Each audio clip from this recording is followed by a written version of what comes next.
Today we are going to install the Goodwin Racing rear shock tower brace, and then I'm going to give it my review and see if there's a noticeable difference at the end of this video. So to start off, we want to do this process with the vehicle on the ground and pop the trunk and remove all of the trunk carpeting.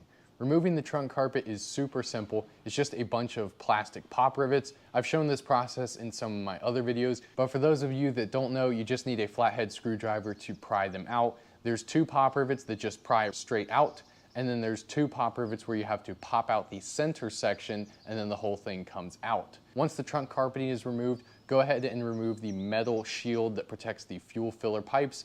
It's going to be 5 10mm bolts to remove this shield. And then you also want to remove these two 10mm bolts for this little cover panel right here. Because this brace joins the two rear shock towers together, we do need to remove the 14mm nuts for both of the rear shock absorbers. But before I do that, I want to remove these two silver plates. This is going to give us better access to not only get the nuts off for the shock absorber, but also to get the shock tower brace into the car.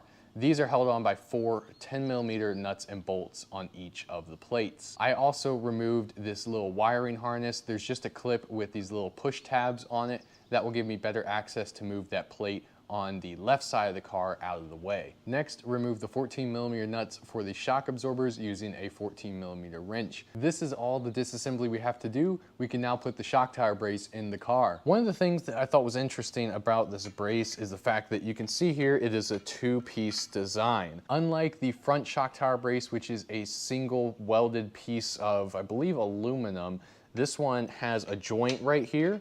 And initially I thought that this was kind of counterintuitive because it's going to reduce the stiffness of this bar. However, it's smart they put this here because that's pretty much the only way you're going to be able to get this thing in the car. Thanks to the design of the body and where these fuel pipes go, there's not really much room to work around, and you do have to sort of bend this up and down to get the brace in the car.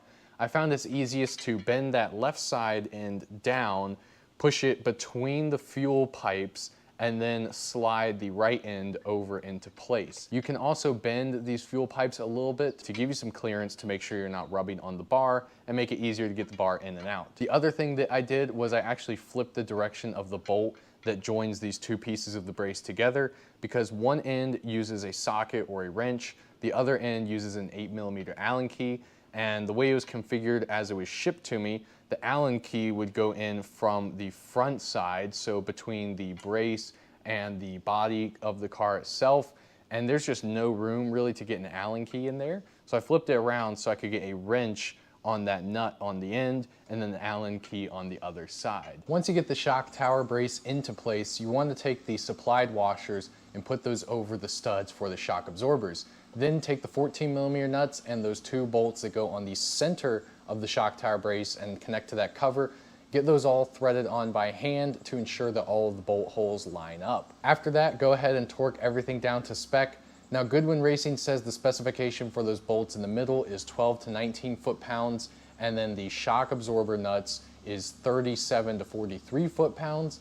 The manual I found online says 34 to 40 for those shock absorber nuts. I did 40 foot-pounds, and it honestly seemed a bit too much. It took quite a few turns of the torque wrench to get them down to 40 foot-pounds, and it actually ended up crushing the shock tower brace, it looked like, a little bit, and really digging the washer into it once I got it up to 40 foot-pounds. To be honest with you guys, I completely forgot to put those washers on when I initially installed this, and I also tightened all the nuts and bolts just by hand.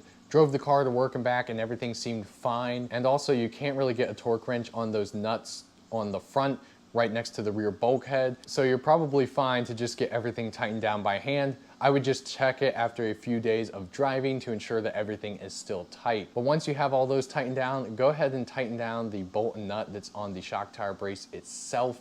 This one there is not a torque spec for, so just get as tight as you can by hand. Again, this is going to be crucial to making that bar as stiff as possible and thus adding stiffness to the chassis of the car. Once you've done all that, go ahead and put those two brackets back on, the ones that take the 4 10mm nuts and bolts, and remember to put that wiring clip back into place.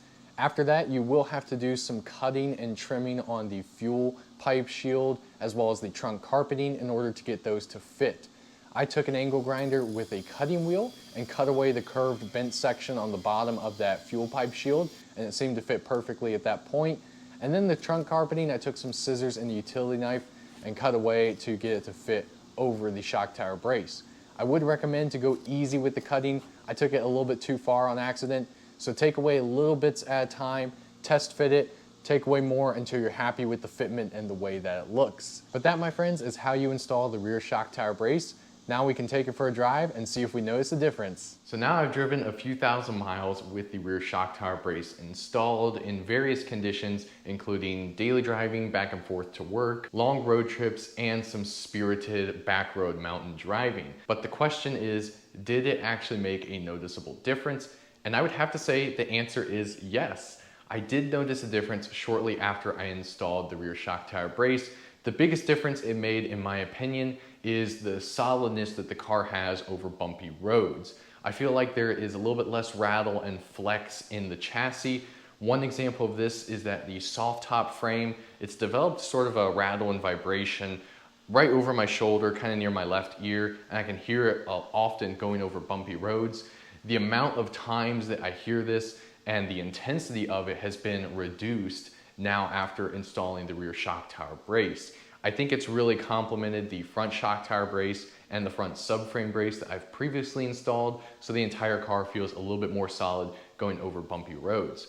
As far as driving dynamics goes, this one there might be a slight difference, but it's hard to tell if it's an actual difference or just placebo effect.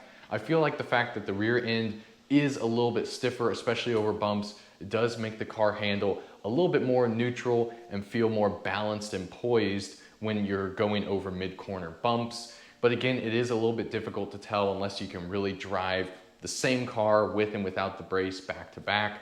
But I've tried my best to decipher, and I do think there is a small difference there. It may not be night and day, but to me, I think it's worth it to install the brace. I'm definitely of the opinion that something like this can only help the car, and so even if it's not a massive difference, I think it's great to know that that difference is there and it looks pretty cool at the same time. So that, my friends, is how you install the rear shock tower brace. Would I recommend this product? Absolutely. Do I think it's necessary? No, but I think it makes a good difference, especially if you drive on bumpy roads, and if you have stiffer suspension, you'll probably notice that difference even further. I want to thank you guys so much for watching this video. Let me know if you have any questions or comments down in the comment section below. I can't wait to see you in the next one.